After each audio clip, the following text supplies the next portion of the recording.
You're listening to the Swap Society podcast, and I'm your host, Nicole Robertson. I interview thought leaders and change makers who are working to create a more sustainable and equitable world through fashion, art, and activism. Join us for a dose of climate optimism as we envision a brighter future. Hey everyone, welcome to the Swap Society podcast. Today I'm talking with Claire Powers, the founder of KINDOM. Hey Claire, welcome to the show. Hi. Oh my God, it's been years, like before the pandemic, since I spoke to you last. I know, we've emailed, but we haven't. Yeah, is that crazy? We haven't really, Crazy. We'll have to get together soon. We live in the same city. I know. The world has transformed. I mean, we got kids. We can even do play dates. There's like so much potential. Where are you from originally? Hawaii, actually. Hawaii. Born in the Philippines, but grew up in Hawaii. And after I graduated college, I went straight into the fast fashion business, which is, thank God, it's like in the past now for about a decade. You know, as you get older, you have epiphanies and the, better wisdom and better experience. And then things just hit you like, wait, this is not right. You know what I mean? So yeah, it sounds like you have, post-fast fashion traumatic disorder. Yes. Oh my God. We should totally hashtag that. Oh my God, that's a great one. Because I know there's a few of us that have been in the business that just we're just so disheartened and disappointed with what's been going on since the industrial revolution, that it's you're right. It's what would it be? PT, what did you say? Post-traumatic fast fashion disorder. PTFFD hashtag. I'm so totally going to use that. And I'll tag you. It could be like an infomercial. Are you suffering from post-traumatic fast fashion disorder? Yeah, I know. We can help. Yeah. Contact Swap Society. We have a network of therapists on hand, ready to listen. Oh my God. You know what? Because there's so much anxiety, also eco-anxiety, that, there's a lot of, I'm sure, being in the podcasting and everything and in the industry and the community that we're in, it's big, but it's still yet so small. I mean, we see that all the time, I mean, I get my bouts once in a while, like the heat wave. It's like when that happened last week here in LA, it's like, oh my God, it hits you. You're like, am I doing enough? We should plant more trees. So we planted 5 more trees. So, it's crazy. My aunt is the mom of my cousin, Sweet Simple Vegan. She has 300,000 followers, was featured in Huffington Post. And she has a small to medium sized garden.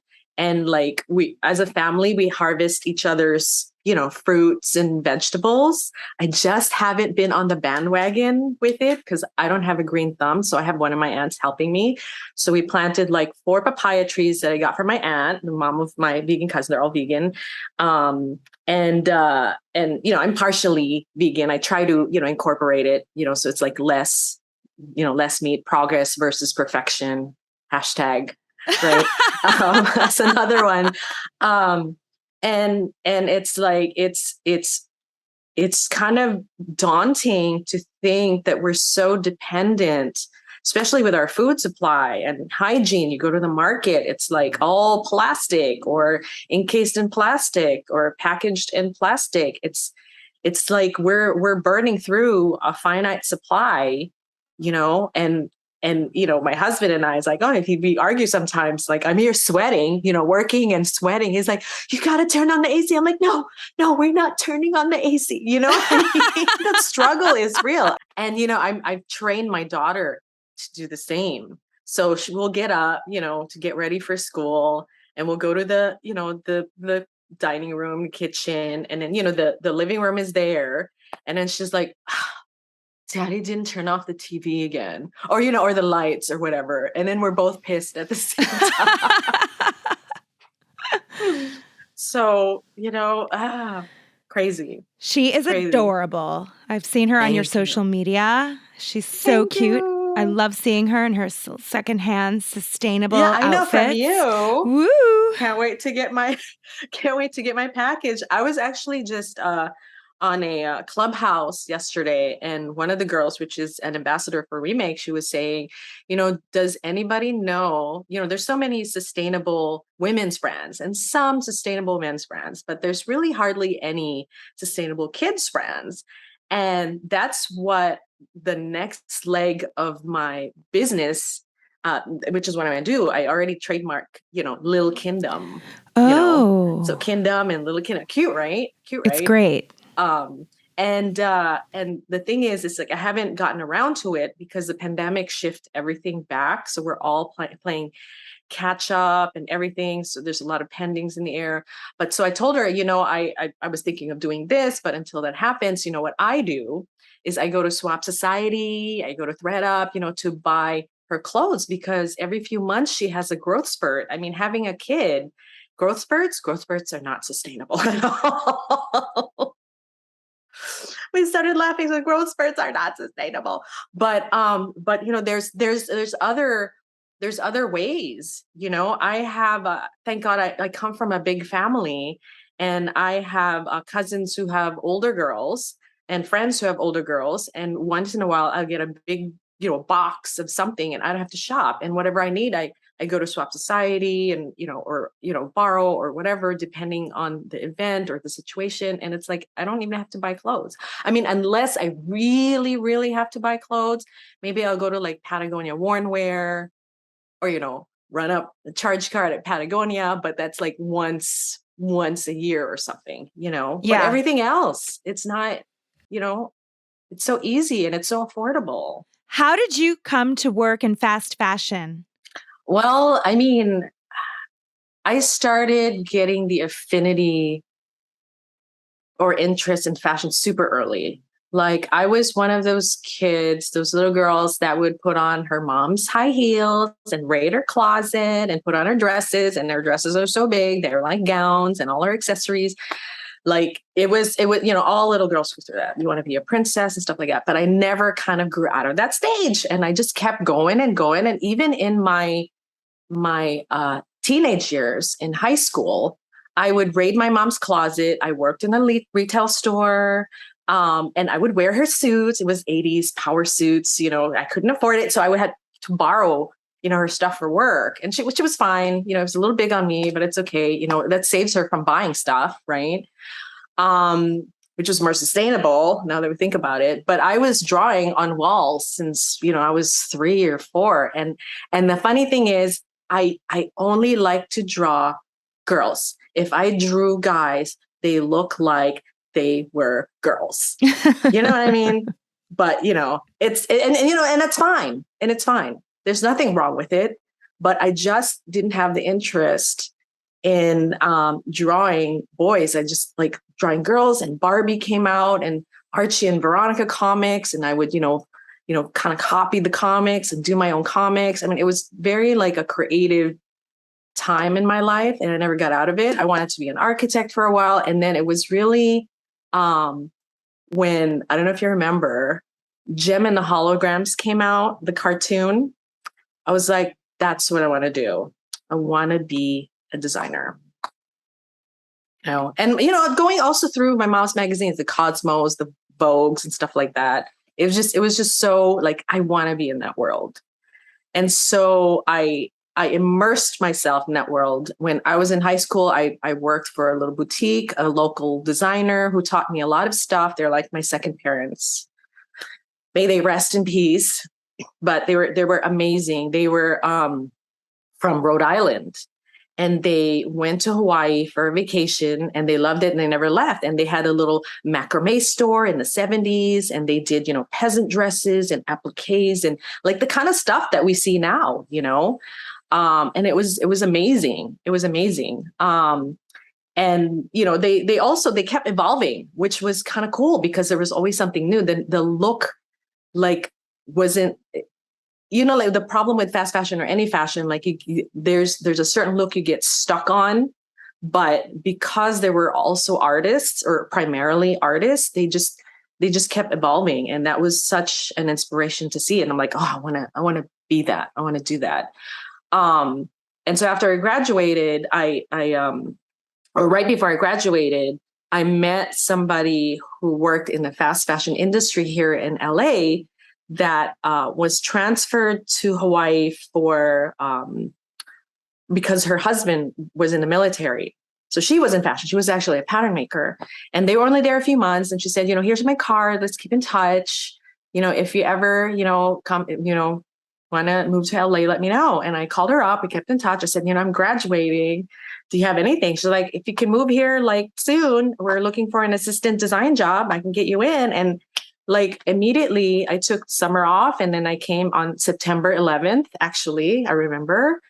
And within a week I started, and that was it. The rest is history. I've just been in the business ever since. But when you get into the business and you're first wide-eyed and bushy-tailed and excited and the glamour, and then you start realizing, it's a lot of work, because it is a lot of work. It just looks glamorous from the outside, but it's a lot of grunt work, running around, and can you imagine the gas and everything and the carbon footprint? Oh my God. And then when you get a purchase order from a buyer, like my biggest purchase order from one of my designs was 13,000 pieces. You're like, oh my God, that's so insane. Yeah, you celebrate. But looking back at it now, to me, that's so wrong. That's so wrong, because you don't see what gets to that point. You're not conscious of the labor force behind it. You're not conscious of the materials being created that's polluting the earth. You're not conscious. You're just like in there. It's like a machine, and you got to get there in the retail stores in 4 weeks. And it was, excuse me, it was just a mess. And until my sister had my baby girl, because KINDOM is actually my second brand. Yeah, I had another brand back in 2007 when my niece was born. I went to visit her in San Francisco. She was like about a week or two old. And, the feeling, it's like, oh my God, this baby. I started crying, and somehow something snapped in my head, in my heart. I'm like, what am I doing? When people say I have a near-death experience and your life flashes before you, I held her and I snapped, and I had like a reel in my head that just kept going about going to a factory and smelling urine, right? I can never forget that. I went to a factory in China that's like the stairwell smelled like urine. Like, this is, okay, whatever, and you keep going, right? But that was wrong. And then I repeatedly go to textile factories, and you can smell the chemicals, and people aren't masking or anything, and they're inhaling all that stuff, that toxic air. And I think to myself, holding this baby, that's wrong too. What am I doing with my life? I need to do something better so that this kid can grow up in the world that's not like that, that treat people compassionately, that treat the earth, the air. I couldn't put my finger on exactly what I wanted to do. I just knew that I needed to do something different. And that's when I started the first brand, and I started working with organic cotton, which was so hard to find because it wasn't popular back then. It wasn't so available back then. So, but then, the economy crashed in 2008, and, I went back into fast fashion arms, hesitantly. The money was good. Of course, the money's good for our level. But when you get to the factories and stuff like that, it was, it's totally different. I mean, the money's good in our end because, we're skimping on their end. And then I got married, gave birth. And again, holding that baby, I'm like, I can't. I was going through my hormones were raging. I was crying to my husband, we got to sell the house, I said. Because at the time we earned enough to have 2 homes. And the first home was supposed to be our retirement, our passive income. And I convinced him to sell it. So, so I could start KINDOM, because he understands. He's an artist too, but he's music, but he knows that I couldn't go back to that world. Not for our baby. No. You mentioned the memory of being in a factory in China and smelling urine in a stairwell. Yes. Do you think that's because people weren't allowed bathroom breaks? I mean, it could be anything. Maybe they didn't have enough facilities for bathroom. You know how like in hotels or restaurants, you have to have X amount of stalls for X amount of people, the capacity, it's OSHA, it's all regulated. Overseas, they don't really, I mean, I don't know if they have stuff like that, but people get away with stuff. I don't know if they didn't have enough bathrooms and somebody had to be in a stairwell, or like you said, they didn't get breaks. I mean, it could be any number of things, but the bottom line is those number of things are not the way to do it. They weren't being treated well. I don't know. What are some of the worst things you have witnessed working in fast fashion? Well, that was the worst. The urine. I mean, that really stuck to my mind. And smelling the chemicals in textile factories. But I have worked with factories that are, compliant, audited every year. They go through an audit. And because, certain companies like Disney, I designed for Disney for a little while. And some big brands, factories have to be, have the right working conditions, or else they won't work with you. Especially Disney, right? So it's not all bad. In fact, the same factories that I have relationships with in the past that were all certified and compliant, I've been there and they treat their workers well. In fact, there's just one factory by Shanghai that, manufactures some of my stuff. The owner, he's so cool. He buys everybody lunch every day. The whole, 100 people that work, he just, he comps the lunch, and it's all clean, and it's got the lines, it's got the exit signs, it's got the bathrooms. I mean, you pay more, but the people are being treated well. You know what I mean? It's not a sweatshop. And even in LA, we have sweatshops. I work with Garment Worker Center sometimes. And my colleague Glenn works with them a little bit closer than I do. And so we always have a pulse of what's going on when it comes to legislation, or activism, advocacy. So it's like, okay, what can we in KINDOM, what can we do to help kind of amplify this message? Like for Labor Day, I don't really do Labor Day sales. I normally do like Labor Day support. It's I won't do a sale, or I'll do a sale that benefits, blah, blah, blah, blah, blah. And then this time we benefited the Garment Worker Center because, inflation, the pandemic, people haven't been paid, their COVID pay, stuff like that. So they had an emergency fund set up. So we're working on that right now. I got to do some accounting so I can send them the check because the people need help. That's so great. Yeah, I mean, it's so exciting that SB 62 passed this year. Yes. But it takes time to get everyone to be compliant, right? Yes. Oh my God. Yeah, it takes money and time and effort. So, I'm glad that a lot of people are getting, or a lot of brands now are getting woke. I belong in a few different groups, and an upcycle group I belong to. We've always talked in the last years, like, oh my God, I just wish somebody from these big brands can hire somebody from our community to kind of tell them and show them, look, this is not the way to do it. You have to do it this way. Right. So I was kind of happy when Patrick, got that stint, that job at Boohoo, trying to help get that, get the company more sustainable. He's got Fashion Revolution behind him and everything. I mean, he had concerns, and so do I. It's like I see like mixed reviews there. People cancel culturing, like, oh, he's selling out, blah blah blah. But it's like, then how are we going to get to that point? If we don't meet in the middle, right? Mm-hmm. I think that when you see these fast fashion companies, sometimes it is just greenwashing, right? Yes, sometimes they're absolutely. just trying to use it as a marketing tool to get more Yes. sales and make Yes. themselves, seem like they're more ethical or seem like they're more sustainable when they really aren't. But I think it also comes down to the fact that the level of production that these companies have Yes. is not sustainable. Yes. So coming Correct. out with small conscious collection or doing a swap, it's like a drop in the bucket, right? Yeah. It is a really tricky problem because It is. these companies aren't going to voluntarily put themselves out of business.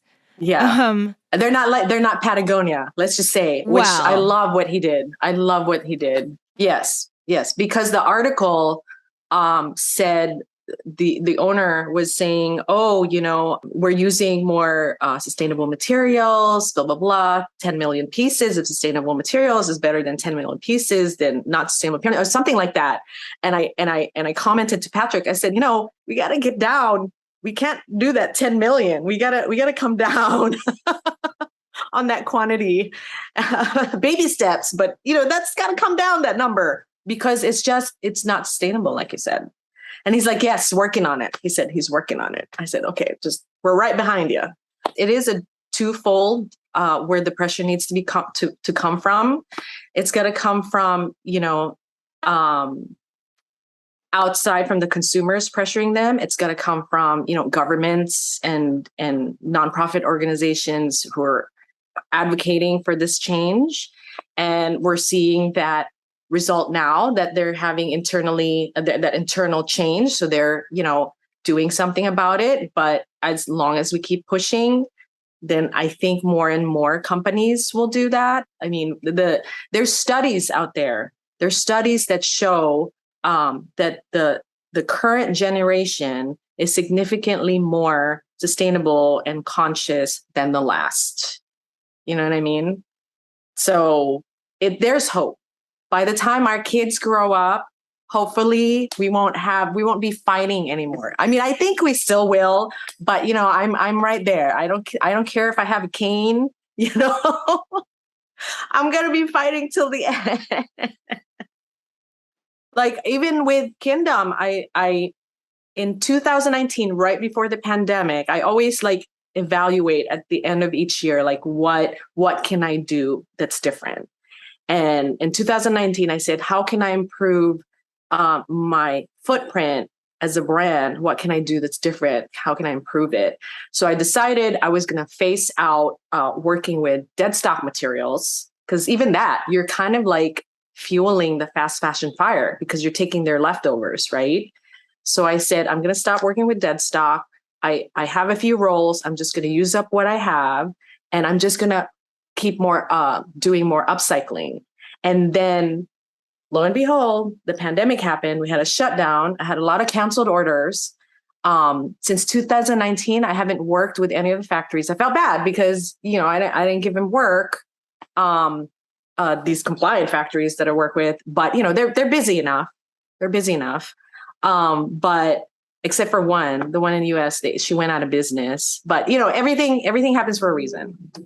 But so now I'm only upcycling the current inventory I have. So now I'm working on the second lives of the styles that I did for the first go around or the second go around. You know what I mean? And I actually get more creative fulfillment from it. Because I also incorporate indigenous handwoven textiles, because as you know, I work with indigenous tribes. And it's fun. It's like, oh my God, I'm going to take the bottom of this dress and put it with this shirt, and I'm going to make a shirt dress. And I'm going to take the top of that dress and I'm going to make a peplum top, and it's zero waste, because you're not cutting it up and transforming it into something completely different, which you could, and other upcyclers do that. But then you kind of tend to have more waste. I'm trying to upcycle it with as zero waste as possible. So right now I have a top with a cold shoulder armhole that's in the Madras plaid, and I'm taking the puff sleeve of a rayon dress that I'm doing, and it's super cute. Oh my God, it's super cute. You'll see it soon. But I have a challenge, like, well, what am I going to do with this armhole now that goes down here to show a bra? You know what I mean? It's not sellable. I mean, you could wear it, but I'm trying to make it so that it's wearable, because wearable is sellable. If it's only a few people can wear it, or a size 2 person can wear it, then to me, that's not sustainable. I like to design with all kinds of sizes, all kinds of ages in mind. That's why I always have back elastic on the bottoms, or it has spandex, or, or mechanical stretch, or the design is, it's a wrap top, so it's a little bit easier to adjust, because there's no standard size, really. Everybody's different. Everybody is different. And Yeah. I love that you're thinking about sizing. People of all sizes want to be stylish. So tell us, what are the key ways that KINDOM is sustainable and ethical? Well, I'm so glad that the United Nations Sustainable Development Goals came out, because then I had something to gauge it by. Like, what am I doing? And I'm happy to say I fulfill about 15 out of the 17 Sustainable Development Goals whenever I work with the indigenous tribes, or any products that I have that has some element of it from an indigenous tribe. The others that don't have indigenous tribe, textiles or beading or dyes or anything from them, maybe I'll get like 6 to 8. But as soon as you work with indigenous tribe, it jumps to like 15, because then now you're supporting, I didn't memorize it, offhand, but now you're supporting their community, and helping promote a more sustainable infrastructure. It's just like 6 or 7 more things that you add to that list, besides, fulfilling your commitment to have a cleaner life below water is one of them, life on land. I love a good fashion love story. What's your favorite piece in your closet, and what do you love about it? Oh my God, that's hard. That's hard. Does it have to be just one?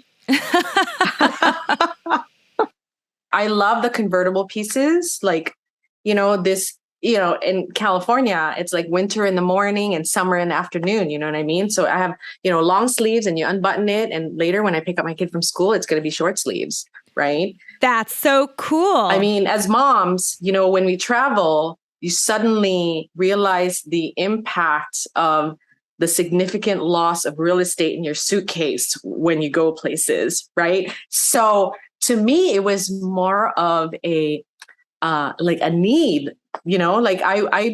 we would go to, we would hike sometimes, and I wear my Patagonia or North Face or Columbia or whatever, I forget the brand, shorts / pants where you zip off the bottom and it becomes shorts. I'm like, God, I wish somebody would just make these in like fashion fabrics. I'm like, oh, wait a minute, I can do it. So now I have 5 pairs of pants that zips off into 3 lengths, and I have 1 pair of pants in more of a rayon fabric, like a rayon crepe from dead stock that flows. So that only zips off from full length to cropped, and there's like 5 different prints in it. And the t-shirt, this is not t-shirt, but so it's long sleeves and short sleeves, but it's also got a bottom. Oh. I mean, if you could see, there's like buttonholes here. So it's actually a shirt dress.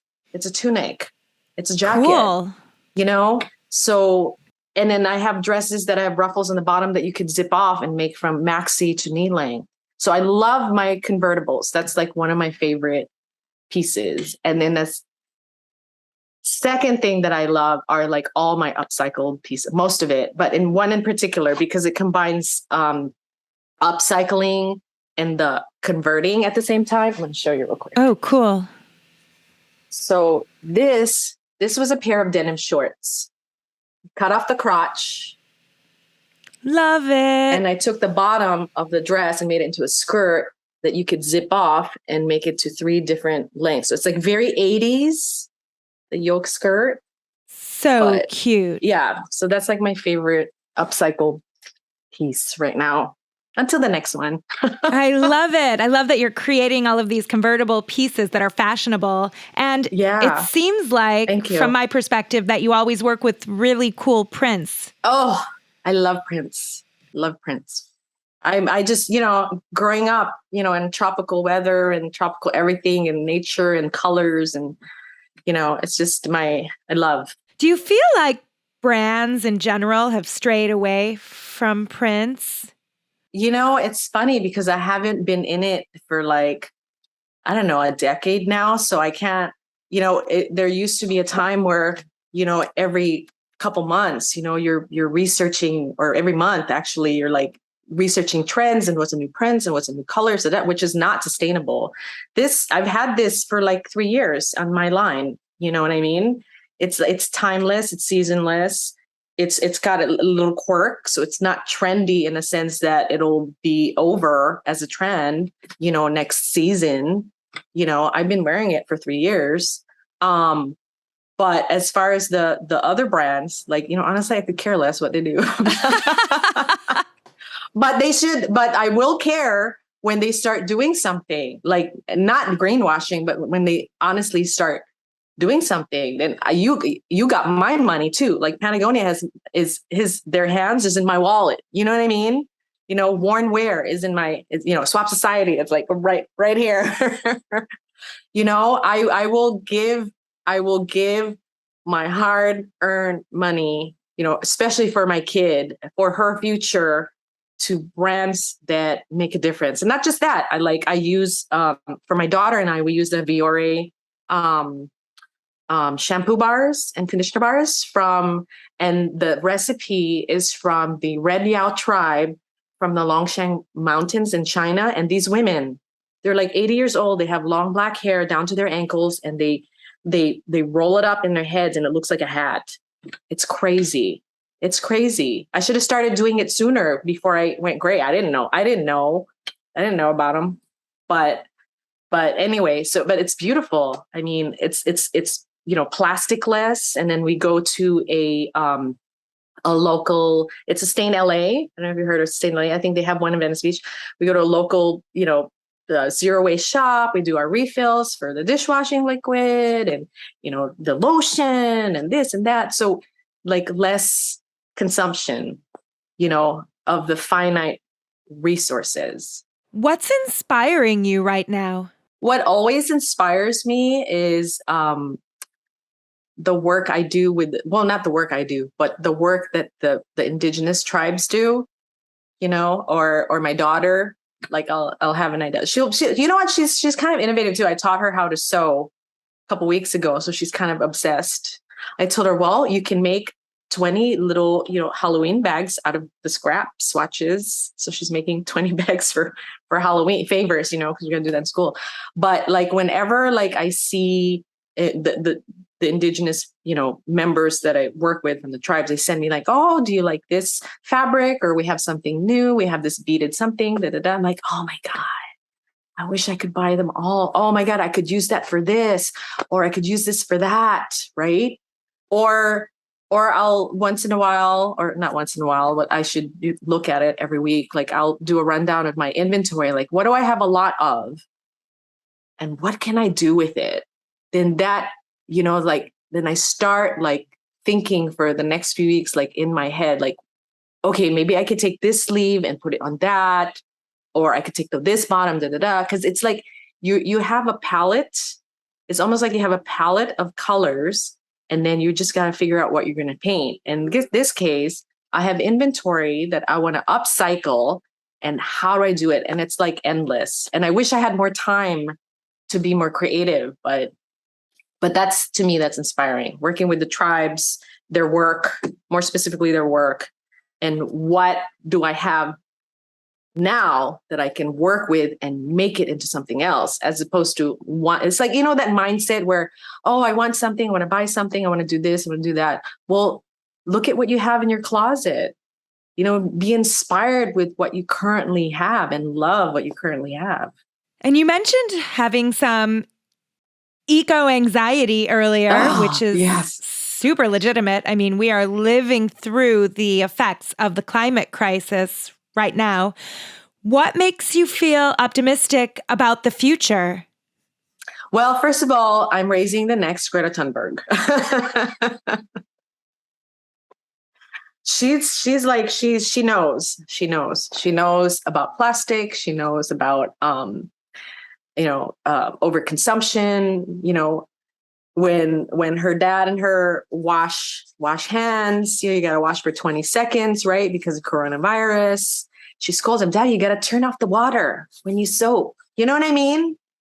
It's like, I'm optimistic because the new generation right now is very conscious, and the next generation coming up is going to be even more conscious. And I just wish it happened faster, but I mean, I don't want them growing up so fast. But it's happening though. It's happening. We're infiltrating the big brands, talk about that. And we got this backup plan, this new generation that's coming up that hopefully is going to, help humanity exist for a little while longer. Well, it has been such a pleasure talking with you today. How can people find you? Oh, you can go to the website, www.kindomshop.com, and it's spelled without the G. It's not kingdom, it's KINDOM, because we're related, we're interconnected, not only to each other, we're kin to each other, and we're kin to, the trees, the flowers, the planet, the moon, the stars, everything in the universe. We're related. We're made of stardust. And like your shirt is wearing, you are the universe. I got that from Neil deGrasse Tyson. I'm a little nerd. I love it. So yeah, so that's this all this. It's all connected. So you can find us there. You can find us on Instagram at KINDOM Shop. That's the main two places you can find us, engage. I'm trying to do more TikTok, but it's very, very challenging. So Instagram and the website, kindomshop.com or at kindomshop. Well, thank you again. Have a beautiful day. Thank you. You too. Thank you for listening to the Swap Society podcast. Swap Society is an online clothing swap for women and kids that makes it easy and affordable to mix up your wardrobe sustainably. We're a growing community of women across the USA who are creating positive change by swapping our clothes and slowing down our fashion consumption. We would love to swap with you. If you're interested in joining, you can sign up at our website. Learn more at www.swapsociety.co. That's swapsociety.co. You can find the show notes for each episode on our website. Please get in touch with us on social media too. We're on Instagram, TikTok, Pinterest, and YouTube for the video version of this podcast at Swap Society. Music is by Joel Korolitz and yours truly. I hope you've enjoyed the show. Please help us spread the word by subscribing, leaving a rating and review, sharing on social media, or simply telling a friend. We really appreciate your support. Have a wonderful day, and remember to swap before you shop.